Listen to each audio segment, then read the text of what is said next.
Welcome to Dad Pod. I'm Mike. And I'm Luke. We're friends here in Madison, and we both have kids. And at least for us, becoming a dad has been transformational. We talk to all sorts of dads in all sorts of situations to learn from their unique challenges, lessons, and evolutions. The goal is simple: learn from each other to become better dads. If you dig it, please find us on Apple or Spotify and click follow. That single click helps put us in front of more dads, which Luke would really appreciate.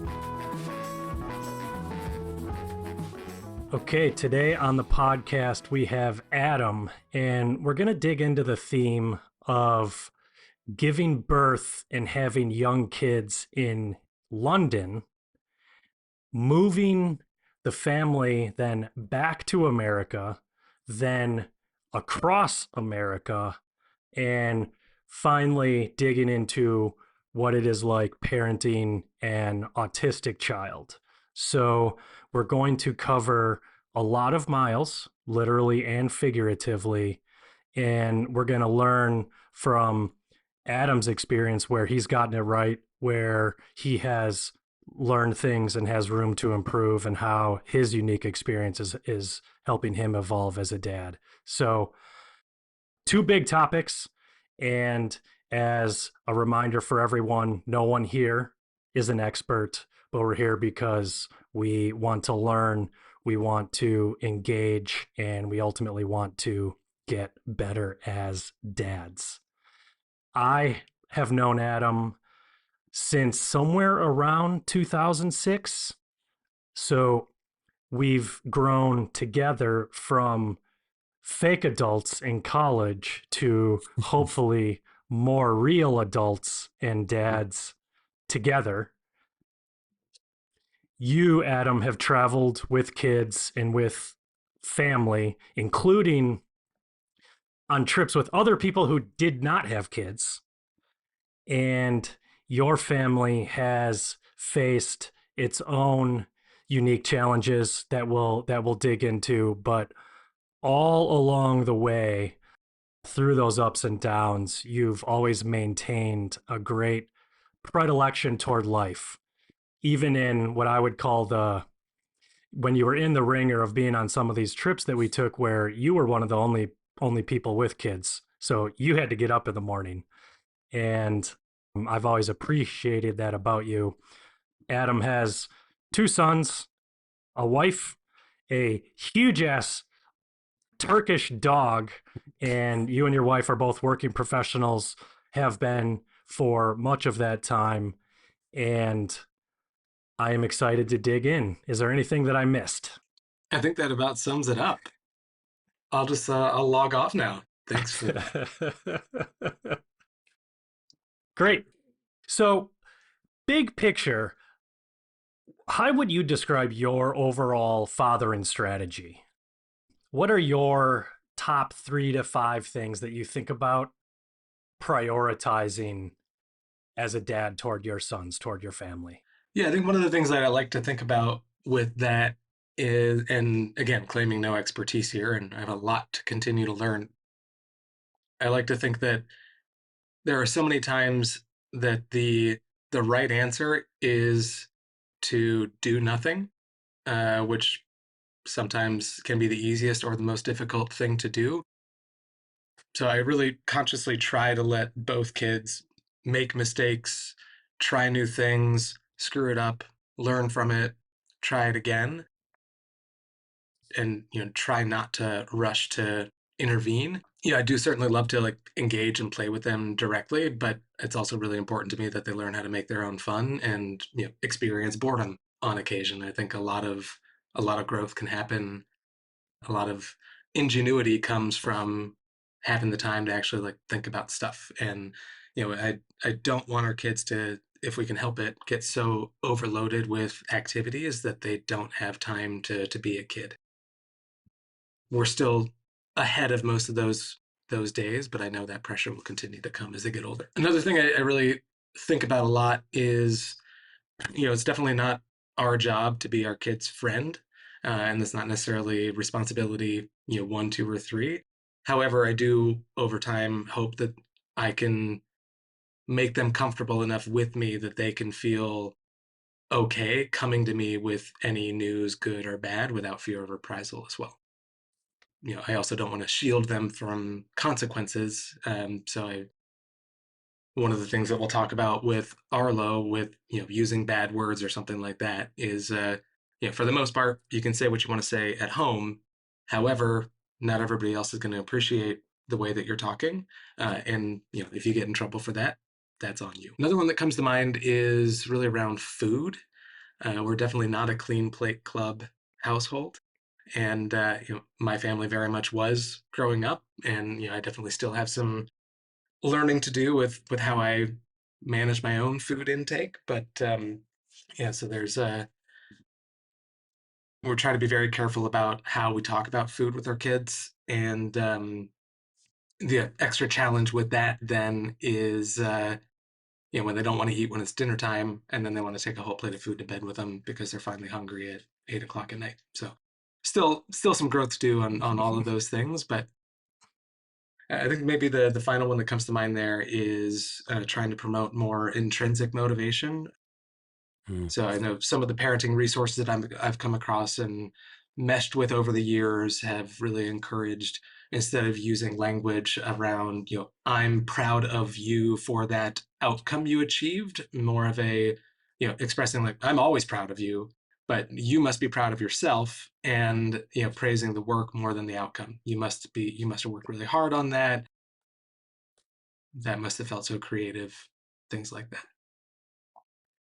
To dive into a couple of these, to go back, you talked about doing nothing in certain situations, and I definitely see that as a very, I think, important and critical question to ask, especially in today's kind of parenting environment. I'm interested how you've calibrated when that is the right approach with your partner. Yeah, great question. And we haven't always. That can be a source of tension on occasion too. So, you know, an easy example that would come to mind would be, when we are dealing with bath time, or another instance where both kids are interacting directly. So, a lot of times the younger one will want to climb all over the older one when they're on the couch watching a video or something.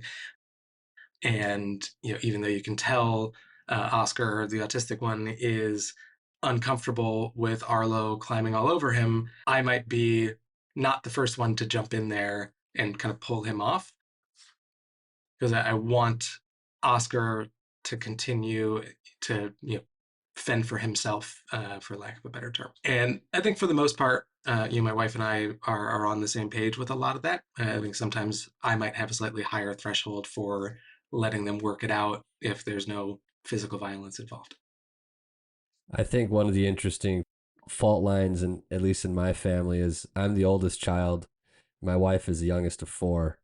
So when Mm-hmm. there's conflict, even physical conflict, I usually side with my just let them work it out. Yeah, and that's interesting. We're both the And youngest in our family, so I wonder how that plays in there too. yeah, and my wife isn't always as willing to let it play out, even if there's some tears involved. And I know she can beat you up anyway, so you gotta respect her Well, in it's that situation, I guess. it's really it's awkward when everybody's crying. Those are the weird situations. Is there a specific way that you stay out of it, and not just any conflict, but you mentioned letting the kids take it to failure, so to speak, or let them. And I really struggle with this because we can see the crash before it happens. Is there any specific way that you have found to help yourself hold back? I think mostly just consciously reminding myself in the moment that they need to learn from this. Again, when physical danger is not a part of it. But if they're struggling to color in the lines or anything like that, they don't need me to fix it for them. So kind of figuring out how important is the thing, I also will, maybe a similar vein, always try to avoid using the phrase, "Are you okay?" And so if there is a fall or something, I just try to be as stone faced as possible and let the kid react first so that I don't manufacture a situation in which they're like, oh shit, actually, I'm not okay. I'm going to cry for help now. Unless it's like a real gusher, right? Then you're gonna be Exactly. like, oh shit. Yeah, that has happened. Then it's time to move quickly. So, of anyone that I know, you and Angie have done some of the most international family travel. There's the 5 years in London, but you've also been to Slovenia. We met up there with a group of friends while Angie was pregnant. You joined a group in Portugal with a young toddler. You have been to Mexico with two kids and multiple other families on that trip. We went to Italy together. That was great too. A lot of people would claim that the travel challenges, especially international travel in particular, are not worth it. So, to start, how do you and Angie talk about these decisions when you're deciding the next one? The dream is to always go without kids. And it doesn't usually happen that way. But more seriously, it's not always for us anymore. So like the most recent international trip we took was to Mexico, and we knew that that was going to be a hard trip.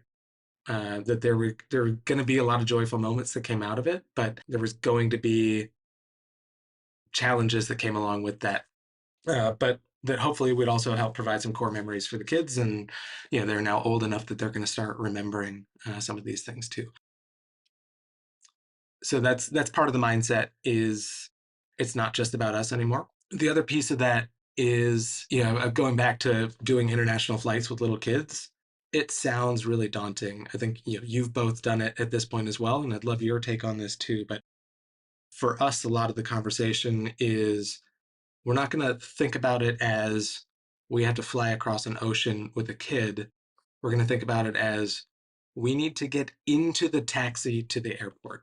That's all we have to think about right now. Once that's done, all we have to think about is getting through the security line.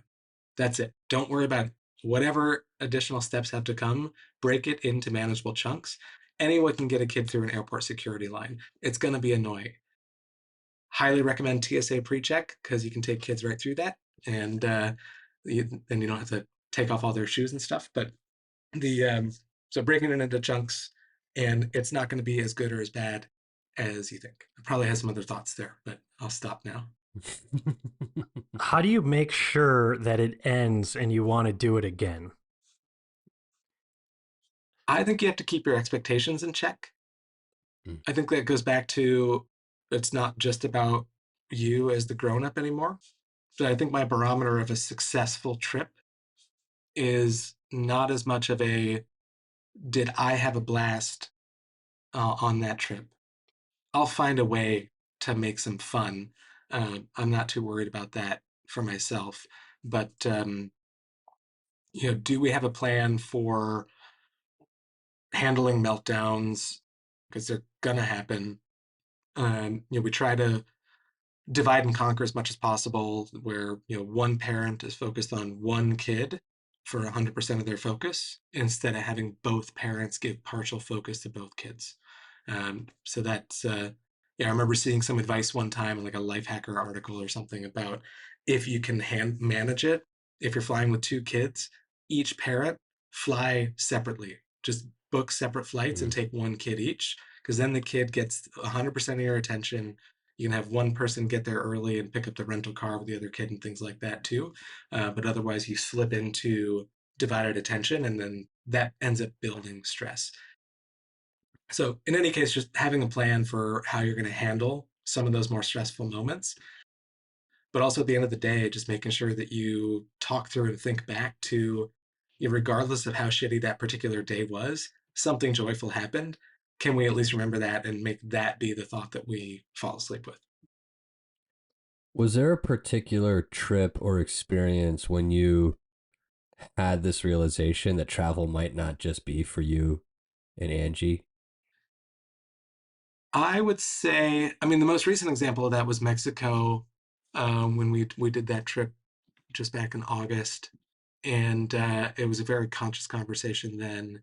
I think in terms of some of the earlier trips, the conversation was more around reprioritizing, yeah, what a successful trip was. Even if the kids were too young to have any active memory of being there, Mm-hmm.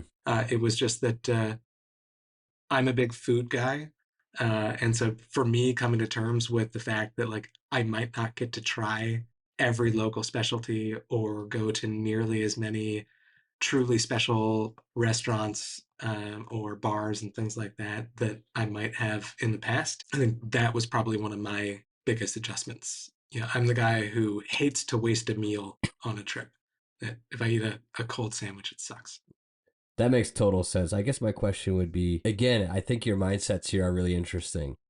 I think a lot of people look at this stage of life and travel and they say it's not worth it, right? It's too hard. So I think the interesting, like for me, like hearing you talk through this, the interesting question is, how did you say it's going to be different? I'm not going to get all those things I'm used to getting. I'm going to have to shift my expectations, but it's still worth it. When and how did you arrive to that conclusion with your partner? I think would be the kind of interesting and maybe different conclusion that you guys have come to compared to other folks. Yeah, I think a lot of the travel has been to see people that are important to Mm, us. So that has ended up being a lot of the drive that through COVID and international moves and all of that, we haven't done in recent years as much personal travel, just picking a place and going to it for the hell of it, right. just for ourselves. Um, and so maybe that has, the parenting challenges has been a part of why we haven't done as much of that because it's going to be hard. Um, you know, we we don't go camping a lot because Oscar is an Right. elopement risk. And if we are just in a big open space, that's just not going to go well for us. So there Mm. are certain types of trips that we just don't really do, at least not as a family with all four of us. But when the opportunity comes up to spend some quality time with people that we've known for a long time and are really important to us, we that I think ends up being a huge priority to maintain those friendships. That's really cool.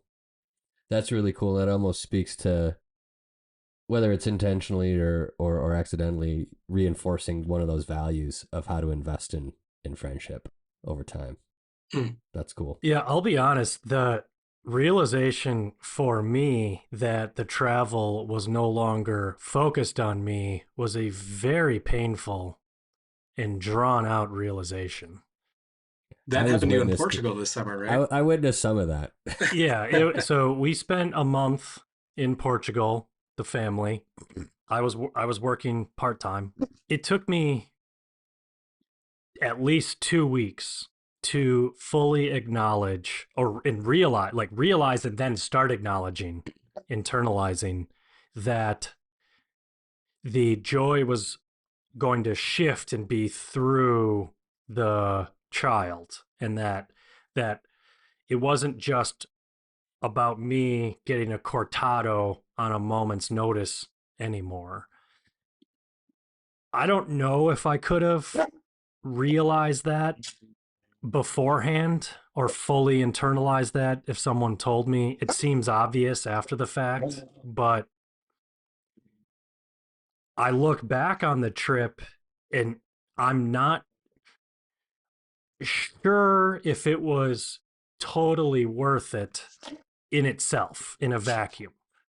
But where I landed on it was that was all of the practice reps so that future trips are really great. I learned a lot. I'm able to, I think, project a little bit more forward how to make a trip great in the family context, but it was brutal. Yeah.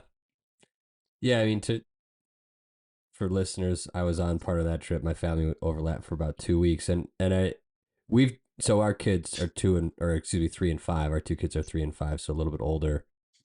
And I think one of the things, Adam, you said that really resonated with me is one of the keys to getting joy out of travel is to shift expectations very tangibly.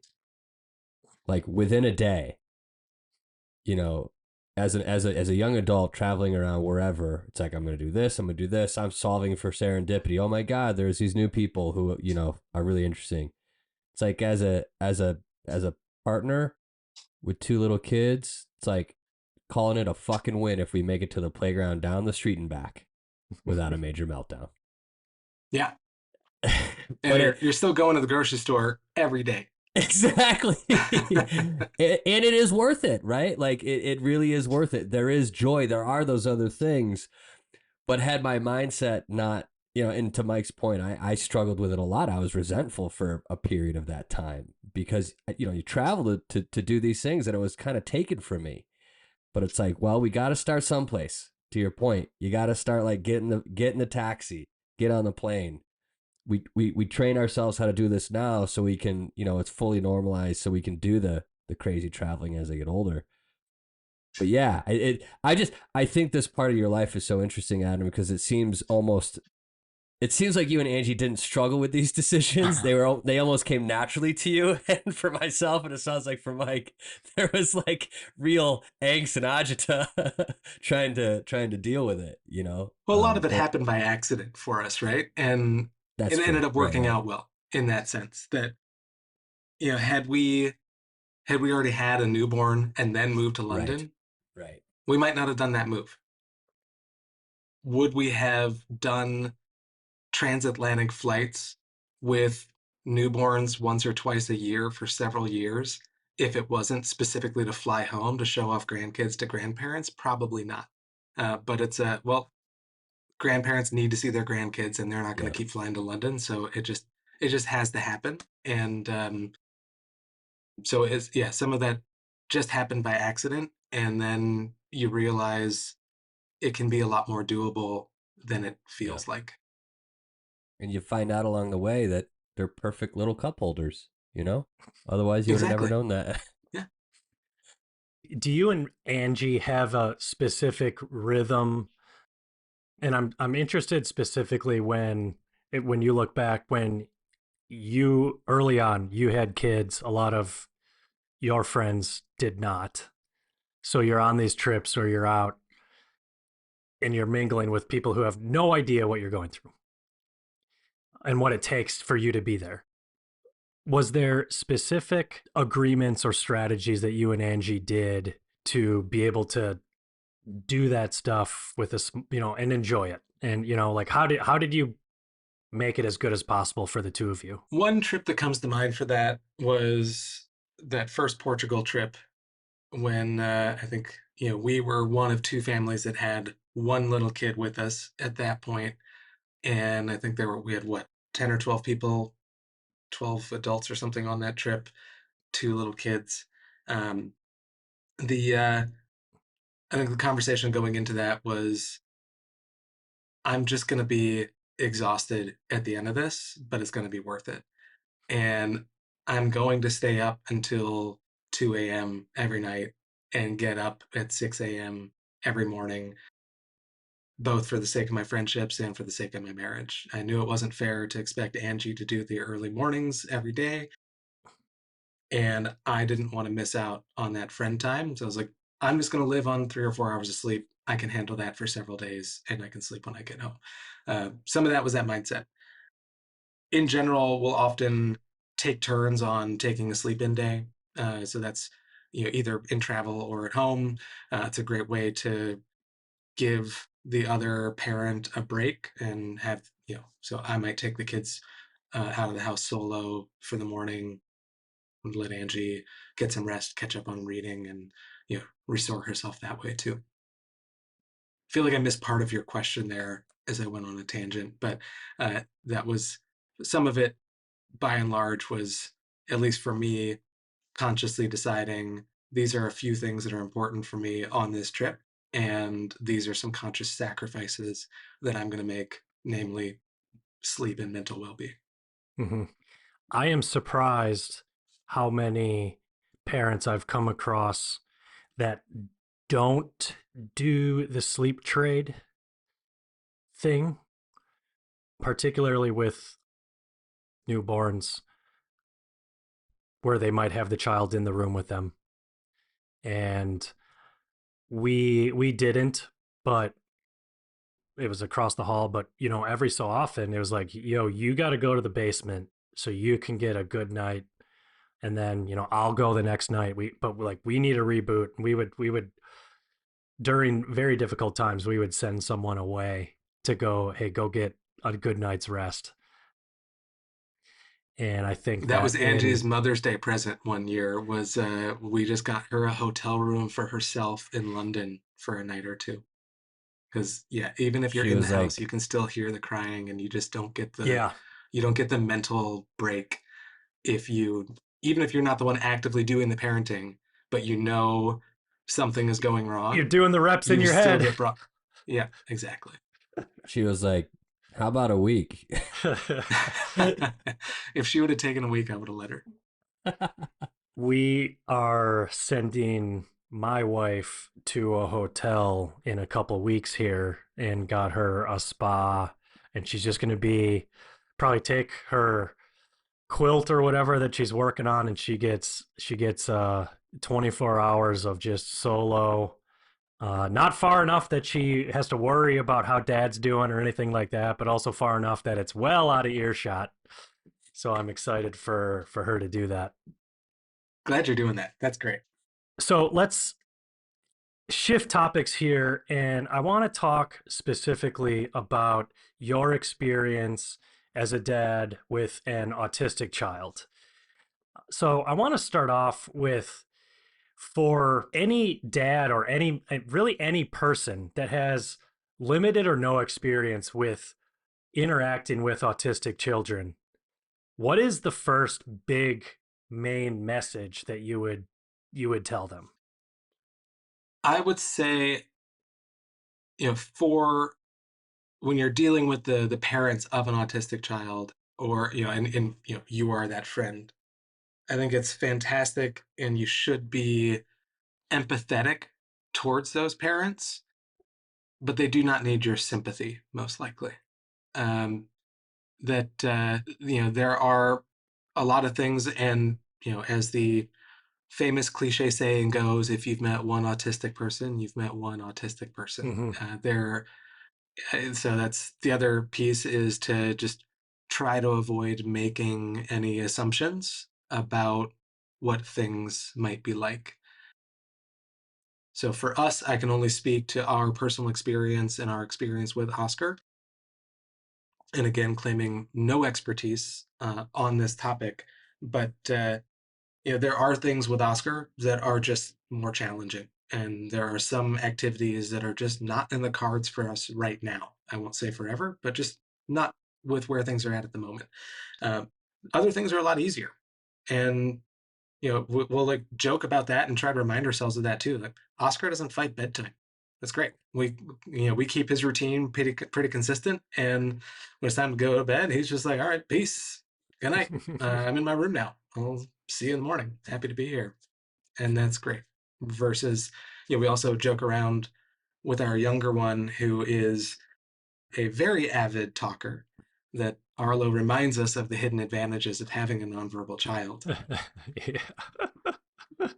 So in general, I would say, be empathetic, but be careful about the sympathy, and again, just try to avoid assumptions.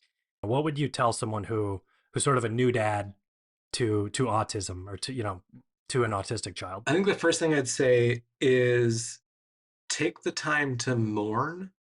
And what I mean by that, like, don't mourn the diagnosis. There's nothing wrong with that, and it can be a gift in a lot of cases. But I do think it's okay, and this is something that I definitely went through, to mourn the loss of what you expected parenthood to be like. We joke around that like the worst thing autism did to us was rob us of an adorable British accent. We left England when Oscar was maybe about 3 years old. And by that point, if he were on a neurotypical path, he would have had an adorable little British accent that he might still have today. So we missed out on that. And that fucking sucks. But otherwise, like, I had never thought of that, and I will definitely be mourning that today. And then yeah, we can I all know. be angry about it. It, it used to come out every once in a while in some of the words that he would use. So if he drops something on the floor, he might say no. Uh, Hmm. so you could catch little hints of it, but yeah, I think it's okay. And as a parent, you should take that time to mourn the losing the expectations that so that's when we had to find our feet. We for us it was definitely not a surprise by the time we got his diagnosis. It was just giving giving language to Hmm. what we were already consciously experiencing, but we still cried that whole car ride home just because we were like, okay, this is not at all surprising. That's what we expected to get. Why are we feeling this way right now? But then you find some resources and you get on your feet and you remember that it's not actually a bad thing. It just is. Yeah, it's interesting you mentioned that. I have experienced multiple moments of intense emotion during my path as a dad, where that isn't good emotion, isn't bad emotion, but mass just it's a wave of pure emotion that generally for me gets expressed as crying or watery eyes, which is not something that I spent most of my life engaging with, and probably actively resisted. And this idea for me of crying means something bad happened has it's sort of crying and bad have detached, they've disentangled, and just the weight of these moments where your perspective or you realize your experience is shifting has led to me crying more. So Kelsey likes to say there's that. that Yeah, in our family TV commercials will Bonnie get you the now. Bonnie boys have inherited the weepy gene. We cry all the time. It's just always been that way. Y'all just need to catch up. As it should be. So you have one autistic son and one son who is not autistic. So you've been able to see both of those worlds as much as one example allows you to see each world. So when it comes to specifically being a dad to an autistic child, what for you has been uniquely rewarding and also uniquely challenging on your experience? I think some of the challenging pieces have been, and a lot of it ends up just being on the selfish side, right? Of like, I want to have a conversation with my kid, and I don't really get to do that. I believe that will happen, but even if it doesn't, that's okay. And it's hard to fully engage in the community in the ways that we would like to because Oscar is an elopement risk. He might, if we don't hold his hand in public, there is always that chance that he is going to take off running and create risk that way. We had a major scare with that last summer that I can talk about if helpful as well. There are other challenging aspects of it as well, but you flip that over to the rewarding side, and I never expected to your point, be brought to tears by watching a kid drink from a straw. Oscar was, I think, over 4 years old the first time he actively drank from a straw. And turns out that's an entirely internal muscle motion. You can't just teach someone how to drink from a straw. Eventually, they have to make that connection that, if I make this muscle motion inside my body, then the liquid will come from the container into my mouth. So when Oscar just one day picked up his brother's water bottle and started drinking from the straw, and he would never do that until that moment. I was like literally in tears because that was just so cool to see. So that's one example, but a lot of the extra rewarding things when they do hit a milestone or when they do something funny or when you see Oscar's personality really shine, then it ends up being so cool to see that, and that is so rewarding. Um, and not again to say that we're just trying to measure everything by hitting milestones and all of that, but those are that's one example where just a holy shit moment. This was so cool. I think the other really rewarding piece is seeing the impact that it has on Arlo, the brother, where he already at 5 years old is just such an empathetic person. I mean, he screams a lot and things too, but that's cool.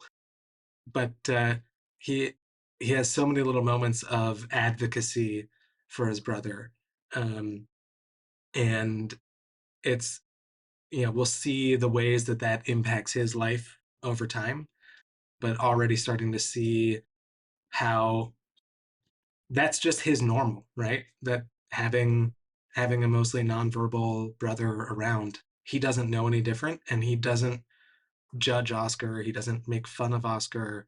It's just his brother, and that's just the way life is. And it's really cool to see how that helps turn him into a more fun person too. What has your experience been like with your broader families? So I imagine, or I'm imagining what it what is it like when a grandparent finds out that they're now grandparent to an autistic child, and what that experience is like. So I'm just curious, kind of how you've engaged, how they've engaged you with the unique care or knowledge that they need to bring to the relationship. I would say both of our families have been very supportive. And for my parents, as one example, where getting that formal diagnosis and having the term to use for it just helped answer a lot of questions that might have come up where they understood that it wasn't about our lax parenting style, why certain behaviors were the way they were, that there needed to be some extra flexibility on some of that type of thing. Not that they were real sticklers about that type of thing before either. They were pretty pretty open about that type of stuff. But like mealtime, Oscar is not one to sit in his chair for the whole meal and eat all of his food and use utensils and not make a mess. He's going to take a few bites, do a few laps around the house, come back and take a few more bites, and will wash his hands like 15 times during one meal because he likes to eat with his hands. So that's one where, in the past, if we didn't have that diagnosis, then maybe they would have been like, oh, you need to help Oscar sit in his chair. Maybe you just need firmer boundaries and that'll fix itself. So that helped alleviate a lot of that. But they were also really great about diving into some resources. So I would proactively get links to interesting articles from my dad, who really would started to dig in and figure out what this all meant. And there was a really great podcast episode on the podcast Uniquely Human. Highly recommend that as a resource for parents. There's a great book, great podcast on that, and it turns out that Oscar is what they call a Gestalt language processor. So he'll process language in chunks of phrases that in his mind basically exist as one unit instead of as an entire sentence of separate words. So a lot of our work with him is helping to separate out those words and show him all the different ways that he can use language. So there was a really, really great podcast episode about that. And, we sent that around to our families and they all actually listened to it. And, then they'll help interact with Oscar in that way now too. So that's been really great to see. Did you hit any bumps along the way? Or I'm imagining at Christmas or something like that, where sometimes blood pressures can be elevated if there's a lot of people around, there's a lot of bodies in one space. Was there anything that you've had to either prepare for or learn to deal with in family situations like that? Yeah. Tell me more. Yeah, Christmas is my mom's Super Bowl. And yeah, she puts up multiple trees with a lot of breakable ornaments and decorations and nutcrackers and little ceramic village houses all over the place. Um, you know, the tradition of opening presents is a drawn out experience where we open them one at a time and go around the room. Um, so it is a extravaganza of sensory overloads for an autistic child with sensory seeking behaviors.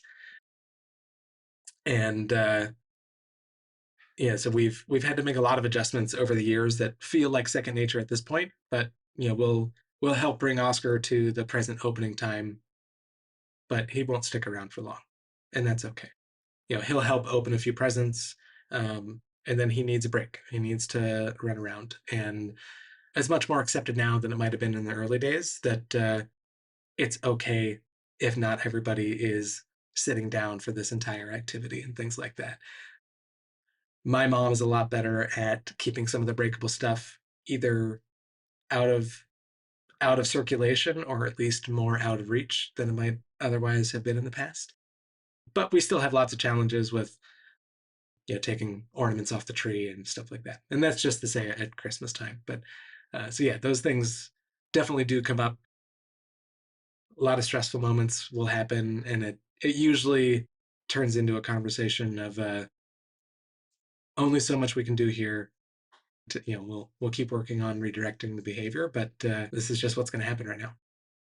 At some point, I want to have a compilation or competition of Christmas decorators because your mom, Super Bowl contender. There's another friend's mom who also is I think a 4 tree Christmas contender. And I, for a while, thought that this is like a, like a generation past or like an older, grandparent age, early grandparent age type of thing. It is not.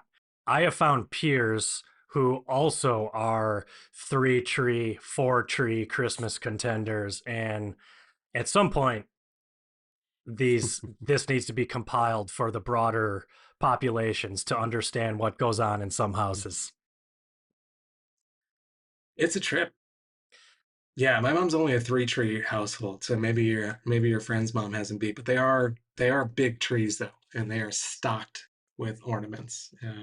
There's the tree that you're not allowed to touch anything on, and then there is the tree in the basement that has all the ornaments that we made growing up, Mm-hmm. and who cares what happens to Cubic those. feet of Christmas. We also need a box count. How many boxes of ornaments? One of the things that it's just so clear listening to you yes. talk, how thoughtful, how invested, kind of just hearing you use, the language you use, talking about how intentional you are.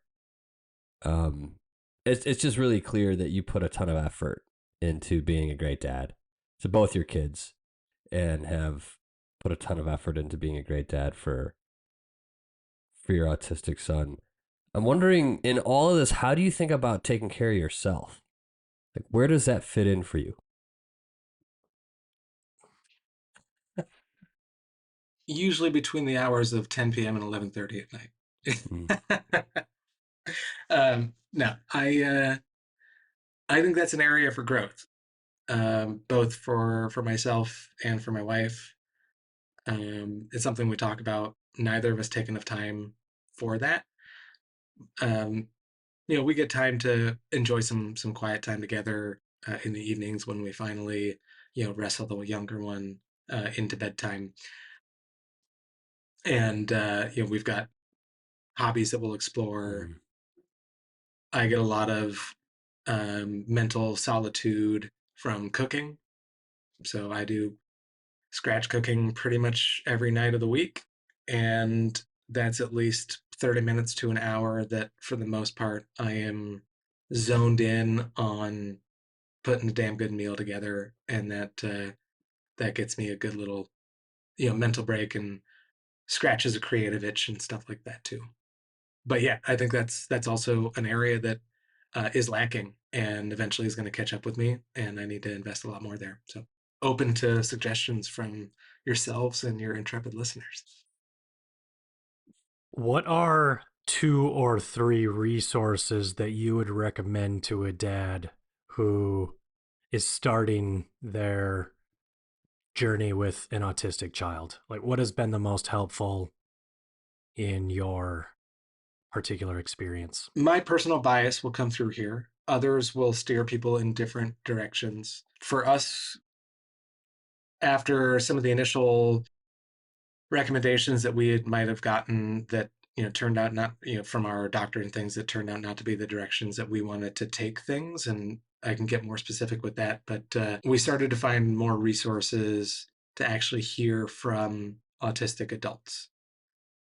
So for example, there's a great, very active, very large Facebook group, I believe it's called Autism Inclusivity, where either neurotypical or autistic parents can ask It's questions incredible. about what their kids might be going through and get input from autistic adults based on their experience as a kid and what might have been going through their head at that age, when XYZ challenge was coming up. So that channel Mm, or that group can mm. also devolve into vitriol pretty rapidly as well. So keep your guard up when you're when you're reading through there. But that overall has been a great source of information for us. And there's a number of other websites that I don't actively read as much as I should, that are maintained by autistic adults, writing about their experiences as well. I mentioned that podcast of Uniquely Human. I've not actually gotten around to reading that book, but I've heard great things about it. But the podcast itself has had some really great episodes.